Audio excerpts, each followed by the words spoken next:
Back to Jaya's kitchen. இன்றைக்கி வந்து சனிக்கிழமை எடுத்த வீடியோ தான் இது. ஒரு சைடு அடுப்பில் வந்து சாப்பாடு வச்சுருக்கேன், ஒரு சைடில் வந்து டீ போட்டுட்டேன். காலையிலே டீ குடிச்சதுக்கப்புறம் தான் அடுத்தடுத்து வேலை செய்ய முடியும். இன்றைக்கி வந்து புளிக்குழம்பு தான் செய்ய போகிறேன். அதுக்கு வந்து நல்லெண்ணெய் ஊற்றிட்டேன். கடுகு போட்டுட்டு கடுகு பொரிஞ்சோடனே வெங்காயம் சேர்த்துக்க போகிறோம். பெரிய வெங்காயம் 1 எடுத்திருக்கேன். நல்லா வதங்கினதுக்கப்புறமா நம்ம தக்காளி சேர்த்துக்கலாம். தக்காளியை 2 வதக்கிட்டு கொஞ்சமாக வந்து அது வதங்கிறதுக்கு கல்லுப்பு சேர்த்துக்கலாம். இந்த சைடு சாப்பாடு வந்து வெந்துருச்சு, அதனால் சாப்பாடு வந்து வடித்து விட்டுட்டேன். அப்புறம் கத்திரிக்காய் முருங்கைக்காய் போட்டு தான் புளிக்குழம்பு, அதனால் கத்திரிக்காய் முருங்கைக்காய் வந்து சேர்த்துக்கலாம் வெங்காயம் தக்காளியோட. அதை நல்லா வதங்கினதுக்கப்புறமா நம்ம வந்து மிளகாத்தூள்லாம் சேர்த்துக்கலாம். நல்லா வதங்கிருச்சு, ஓரளவு பாதி வேக்காடு வந்துருச்சு. 2 டீஸ்பூன் வந்து மல்லித்தூள், 2 டீஸ்பூன் வந்து மிளகாய்த்தூள். நான் வந்து தனித்தனியாக தான் குழம்பு மிளகாத்தூள் அரைச்சி வச்சுருப்பேன். கொஞ்சமாக மஞ்சத்தூள் வந்து சேர்த்துருக்கேன். அதை நல்லா வந்து இந்த எண்ணெய் காய்கறியோடு நல்லா மிக்ஸ் பண்ணி விட்டுக்கிறேன். தேவையான அளவு வந்து புளி ஊற வச்சுருக்கேன். புளிப்புக்கு ஏற்ற மாதிரி நீங்கள் சேர்த்துக்கலாம். அந்த புளியை கரைச்சி ஊற்றிட்டேன். தேங்காய் வந்து அரைச்சிட்டு வந்துடலாம். தேங்காய், சின்ன வெங்காயம், ஜீரகம் இது 3ஐயும் நல்லா நைஸாக அரைச்சிட்டு வந்து நம்ம அந்த புளி தண்ணி சேர்த்ததுக்கப்புறம் குழம்பு கொதிக்குதுல, அதில் வந்து நம்ம சேர்த்துக்கலாம். அந்த மிக்ஸி ஜாரை வந்து கழுவிட்டு தண்ணி சேர்த்து எவ்வளோ தேவையோ அதுக்கு ஏற்ற மாதிரி நம்ம சேர்த்துக்கலாம். கொஞ்சோண்டு உப்பு செக் பண்ணிக்கலாம். ஏன்னா நம்ம வந்து வெங்காயம் தக்காளி வதங்கும் போது உப்பு போட்டிருக்கோம். ஸோ உப்பு கொஞ்சம் கம்மியாக இருந்தது, அதனால் உப்பு போட்டுட்டு தட்டு போட்டு மூடி வச்சுட்டேன். கூட்டுக்கு வந்து இன்றைக்கி முட்டைக்கோஸ் பொரியல் தான் செய்ய போகிறேன். அதனால் வந்து முட்டைக்கோஸ்க்கு வந்து கட் பண்ணிக்கிட்டு இருக்கேன். நம்ம முட்டைக்கோஸு பொரியல் பண்ணிவிட்டு முடிச்சிடலான்னு சொல்லிவிட்டு, பசங்களுக்கு வந்து லீவு தான். பாசிப்பயிறு அவிச்சு வச்சுட்டு போனோன்னா அவங்க வந்து ஸ்நாக்ஸாக அதை சாப்பிட்டுப்பாங்க. இந்த சைடு வந்து குழம்பு கொதிச்சுக்கிட்டு இருக்கு. இந்த சைடில் வந்து பச்சை பயிறு வந்து வேக வச்சுருக்கேன். குழம்பு நல்லா கொதிச்சிருச்சு. இன்னும் கொஞ்சம் நேரம் கிடக்கட்டு, கொஞ்சம் காயணும் குழம்பு. முட்டைக்கோஸ் வந்து இதில் பொரியல் பண்ணிடலாம். நம்ம வந்து பாத்திரமும் கம்மியாக யூஸ் பண்ணிக்கலாம். சாப்பாடு இதில் தான் வடித்தேன். அதே மாதிரி நம்ம அதை கழுவிட்டு வந்து பொரியலும் இதிலே பண்ணிக்கிட்டோன்னா பாத்திரம் வந்து கம்மியாக நம்மளுக்கு யூஸ் ஆகும். எப்படி நம்ம கம்மியாக யூஸ் பண்ணால் கரெக்டாக இருக்குமோ, ஏன்னா வேலைக்கு போகிறதுனால நம்மளுக்கு கஷ்டமாக இருக்கும் பாத்திரம் நிறையா சேர்ந்ததுன்னா.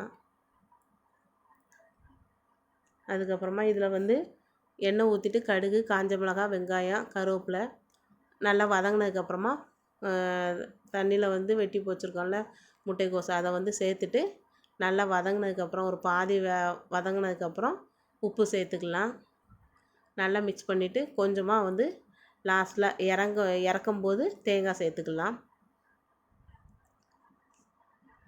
இதில் வந்து பிரிஞ்சி சாதம் தான் செய்ய போகிறேன். காலைல டிஃபனுக்கு வந்து மாவு இல்லை, அதனால் எண்ணெய் ஊற்றிட்டு சோம்பு, பட்டை, கிராம்பு, பிரிஞ்சி இலை, கொஞ்சோண்டு கடல் பாசி, அப்புறம் ஏலக்காய் எல்லாமே சேர்த்து நல்லா வதங்கினதுக்கப்புறமா எல்லாமே பொரிஞ்சிருச்சு.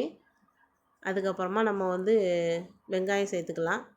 வெட்டி வச்சுருக்க வெங்காயம், தக்காளி, அதுக்கப்புறம் கொஞ்சோண்டு கேரட்டும் பீன்ஸும் இருக்குது, அதையும் சேர்த்து நம்ம வந்து சேர்த்துக்கலாம். அதையும் சேர்த்து தான் இன்றைக்கி பிரிஞ்சி சாதம் செய்ய போகிறோம். காயெல்லாம் வதங்கினதுக்கப்புறமா கொஞ்சோண்டு அது வதங்கிறதுக்காக, அந்த காயில் உப்பு பிடிக்கணுங்கிறதுக்காக கொஞ்சமாக வந்து உப்பு சேர்த்துக்கலாம். அதுக்கப்புறமா மிளகாய்த்தூள் 2 ஸ்பூன் போட்டிருக்கேன். கொஞ்சோண்டு மஞ்சத்தூள், கொஞ்சோண்டு கரம் மசாலா, அதுக்கப்புறம் வந்து இஞ்சி பூண்டு பேஸ்ட்டும் போட்டிருந்தேன், அது வீடியோ எடுக்கலை. எல்லாமே போட்டதுக்கப்புறமா நம்ம வந்து தண்ணி தேவையான அளவு, சாப்பாட்டு அரிசியில் தான் செய்ய போகிறேன், தேவையான அளவு 1 கிளாஸுக்கு 2 கிளாஸ் தண்ணி வச்சுட்டு நம்ம வந்து குக்கரை மூடி வச்சிடலாம். உப்பு செக் பண்ணிவிட்டு குக்கரை வந்து மூடிடலாம். கரெக்டாக வந்து நான் வந்து 3 விசில் வைப்பேன். கரெக்டாக இருக்கும் நம்மளுக்கு, சாப்பாடு அரிசிங்கிறதுனால 3 விசில் வச்சா கரெக்டாக இருக்கும்.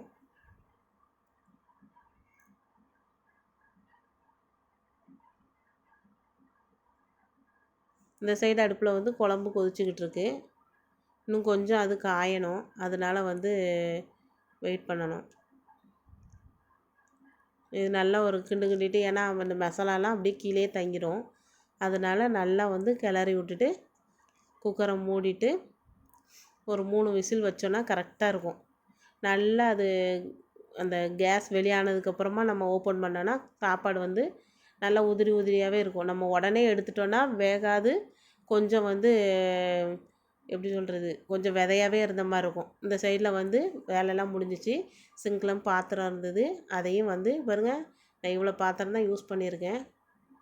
ஒரே ஒரு கடாய், ஒரே ஒரு அந்த குக்கர் இது, அதில் வந்து கோஸ் பொரியல் இருக்குது. எல்லா வேலையும் செஞ்சுட்டு நான் வந்து மேடையும் நல்லா க்ளீன் பண்ணிட்டேன். சிங்கில் இருக்கிற பாத்திரத்தையும் நல்லா வாஷ் பண்ணிட்டேன். வாஷ் பண்ணிவிட்டு நம்மளும் லஞ்சு கட்டிட்டு வேலைக்கு கிளம்ப வேண்டியதான். குளிக்கணும். சமையல் வேலை முடிஞ்சதுக்கப்புறம் பாத்திரம்லாம் விளக்குனதுக்கப்புறம் குளித்தோன்னா கொஞ்சம் ஃப்ரெஷ்ஷாக இருக்கும் அப்படின்னு சொல்லிவிட்டு இந்த வேலையெல்லாம் முடித்ததுக்கப்புறமா சிங்கையும் நல்லா கழுவி விட்டுட்டு நம்ம வந்து கொஞ்சம் ஈஸியாக இருக்கும் அப்படின்னு சொல்லிவிட்டு சிங்கையும் நல்லா வாஷ் பண்ணி விட்டுட்டேன்.